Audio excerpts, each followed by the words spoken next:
আমরা এবার একটা নির্বাচিত সরকারের কাছে দায়িত্ব হস্তান্তরের প্রক্রিয়া শুরু করব। অন্তর্বর্তী সরকারের পক্ষ থেকে আমি প্রধান নির্বাচন কমিশনারের কাছে চিঠি পাঠাবো যেন নির্বাচন কমিশন আগামী রমজানের আগে 2026 সালের ফেব্রুয়ারি মাসে জাতীয় নির্বাচন অনুষ্ঠানের আয়োজন করেন। আপনারা সকলেই দোয়া করবেন যেন সুন্দরভাবে নির্বাচন অনুষ্ঠান করে এদেশের সকল নাগরিক একটি নতুন বাংলাদেশ গড়ার কাজে সফলভাবে এগিয়ে যেতে পারে।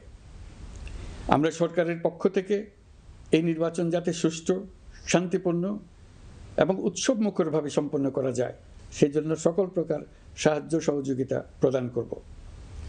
এবারের নির্বাচন যেন আনন্দ উৎসবের দিক থেকে, শান্তি শৃঙ্খলার দিক থেকে, ভোটার উপস্থিতির দিক থেকে, সৌহার্দ্য ও আন্তরিকতার দিক থেকে দেশের ইতিহাসে স্মরণীয় হয়ে থাকে।